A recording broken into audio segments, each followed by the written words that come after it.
Hello বন্ধুরা, চলে এসেছি আবারও একটা রেসিপি তোমাদের সাথে শেয়ার করতে। আজকে যে রেসিপিটা তোমাদের সাথে শেয়ার করছি এটা খুব ঘরোয়া একটা রেসিপি। আজকে করেছি উচ্ছে আলু কুমড়ো বড়ি দিয়ে একটা চচ্চড়ি, আমিষ চচ্চড়ি। রান্নাটা তৈরি করার জন্য এখানে আমি 3টে উচ্ছে কেটে নিয়েছি আর কুমড়ো নিয়েছি কেটে। এখানে দেখো আলু ভাজার থেকে একটু বড় বড় করে আলুটা কেটে নিয়েছি। আর এখানে নিয়েছি 3টে কাঁচা লঙ্কা আর একটা পেঁয়াজটাকে এইভাবে কুচু কুচু করে কেটে নিয়েছি। খুব সামান্য তেলেই রান্নাটা করব।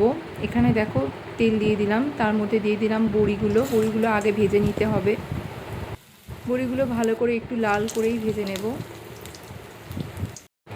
বড়িগুলো খুব সুন্দর করে ভাজা হয়ে গেছে লাল লাল করে। এবার বড়িগুলোকে তুলে নেব।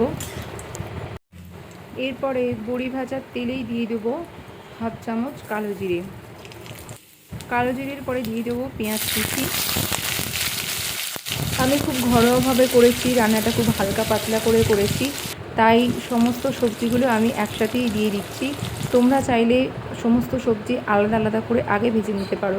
উচ্ছেগুলো আগে ভেজে নিতে পারো, কুমড়োগুলো ভেজে নিতে পারো, আলুগুলোও ভেজে নিয়ে তুলে নিয়ে তারপরে সমস্তটা দিয়ে আবার চচ্চড়ির মতন করতে পারো। কিন্তু আমি এখানে দিয়ে দিয়েছি পেঁয়াজের পরে লঙ্কা, তারপরে দিয়ে দিয়েছি উচ্ছেগুলো ভাজা ভাজা হয়ে গেলে তার মধ্যে দিয়ে দেবো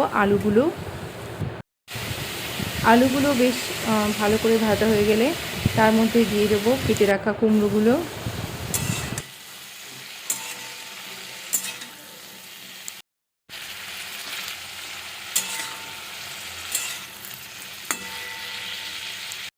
এবারে দিয়ে দেবো কেটে রাখা কুমড়োগুলো।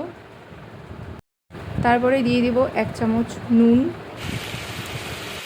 আর দিয়ে দেবো 1 চামচ হলুদ গুঁড়ো। এবারে এই সমস্তটা ভালো করে মিশিয়ে নিয়ে আমি বেশ খানিকক্ষণের জন্য ঢাকা চাপা দিয়ে রেখে দেবো, যাতে সমস্ত সবজিগুলো ভালো করে সিদ্ধ হয়ে যায়। সমস্ত সবজিগুলো আলাদা আলাদা করে ভেজে নিলে কিন্তু বেশি টেস্টি হয়, তবে তেলটা একটু বেশি লাগে সেক্ষেত্রে। ঢাকনাটা এবার খুলে দেখবো, দেখো উচ্ছেগুলো প্রায় সিদ্ধ হয়ে এসছে। আরও কিছুক্ষণ একটু ভাজা ভাজা করে নিয়ে এর মধ্যে দিয়ে দেবো পরিমাণ মতন জল। খুব বেশি জল দেবো না, যেহেতু এটা একটু চচ্চড়ি মতন করছি, ঝোল ঝোল তো হবে না, সেই কারণে অল্প একটু জল দিয়ে দেবো। জলটা দিয়ে আবারও কিছুক্ষণের জন্য ঢাকা চাপা দিয়ে রেখে দিয়েছিলাম। তো তারপরে সিদ্ধ হয়ে যাওয়ার পরে বড়িগুলো দিয়ে দেব। বড়িগুলো দিয়ে দেওয়ার পরে আবারও একটু নাড়াচাড়া করে নিচ্ছি। রান্নাটা এবার প্রায় কমপ্লিট হয়ে গেছে, শুধু আরও একটু জলটা কমে গেলেই রেডি হয়ে যাবে। উচ্ছের সাথে মিষ্টি কুমড়োর যে কম্বিনেশনটা, এটা কিন্তু খুব সুন্দর খেতে লাগে। এর সঙ্গে 1 কোয়া বা 2 কোয়া রসুন কুচি দিলেও মন্দ লাগবে না, ভীষণ টেস্টি হবে। তো যাই হোক, আজকের আমার এই রেসিপিটা তোমাদের কেমন লাগলো তোমরা কিন্তু কমেন্ট করে জানিও।